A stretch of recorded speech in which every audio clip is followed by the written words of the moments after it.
America's senior leaders across the U.S. government.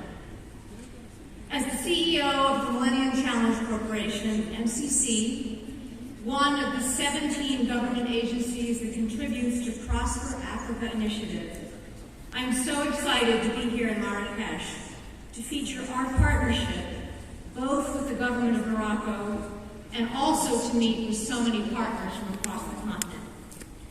I'd like to extend my warm thanks to Flory and everybody at the Council, the Corporate Council on Africa, as well as from the government of Morocco for bringing us all together, and all of the other government and private sector partners who have traveled to Marrakech for this very important summit. I'll have more to say about the work that lies ahead over the next 2 days, but before I do, I want to introduce a very, very special guest who could not be with us here in person, but also who wanted to extend her warm support for and reinforce the importance of this gathering. Colleagues, it is now my distinct honor to introduce the Vice President of the United States, Vice President Kamala Harris, who will be joining us by video. Greetings from Washington, D.C. I want to thank the Corporate Council on Africa, the Kingdom of Morocco, and His Majesty King Mohammed for hosting the 2022 U.S.-Africa Business Summit. I'm honored to participate in this opening ceremony. President Joe Biden and I recognize the critical importance of strengthening our relationship with countries across Africa. To that end, I will start with some very important news. President Biden and I are looking forward to welcoming leaders from across the African continent to Washington, D.C. from December 13th through the 15th for the United States-Africa Leaders Summit. This summit will demonstrate America's enduring commitment to our African partners, and it will be based on principles of mutual respect and shared interests and values. And a critical part of this summit will be to bolster our economic relationship, which brings me to the importance of this gathering of public and private sector leaders in Marrakech. I believe in the power of public-private partnerships, partnerships that bring together the experience and the expertise of the private sector with the mission of government to act for the public good and with the public trust, and the reach and capacity that governments can give uniquely to any endeavor. By working together, we can unleash growth and opportunity that far exceeds what either the public or private sector can achieve on its own. And as everyone here knows, there is so much opportunity for economic growth in Africa and, of course, in the United States when we collaborate and coordinate. Africa is the world's fastest growing continent. By 2030, the continent will have 1.7 billion people, home to 1/5 of the world's population. The continent also is increasingly young, urban, and connected. There is a growing demand for food, healthcare, education, technology, and infrastructure.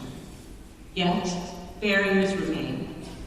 Limited access to capital, the high cost of financing, and legal and regulatory bottlenecks.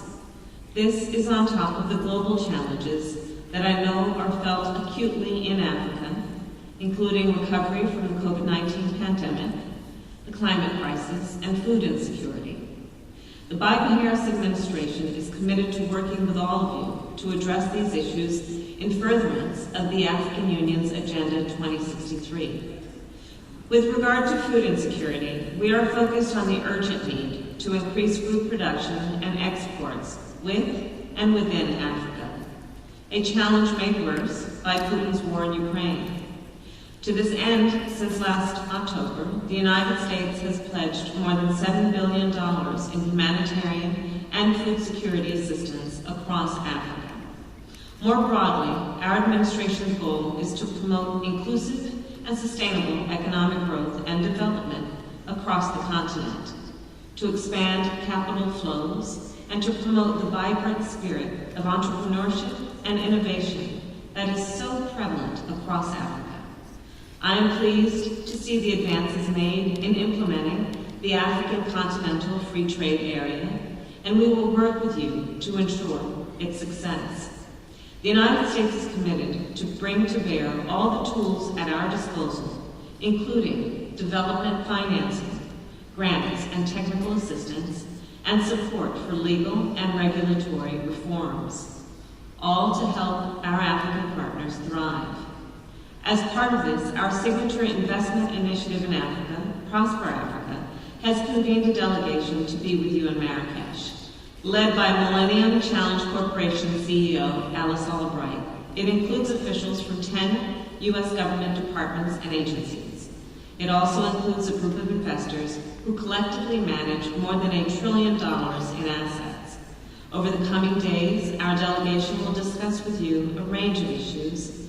This includes work to advance our new global infrastructure initiative and our work to mobilize hundreds of billions of dollars for high-quality, sustainable infrastructure investment. It also includes our effort to expand Empower Africa, one of our largest public-private partnerships in the world. This work will increase access to electricity, support a just energy transition, and more. This week's convening is very important. When everyone is at the table, we are better able to collaborate, coordinate, and identify new opportunities. So I wish you a productive summit in Marrakech. This work will benefit United States-African business ties and diplomatic ties. And most importantly, it will benefit both the people of Africa and the people of the United States. Thank you.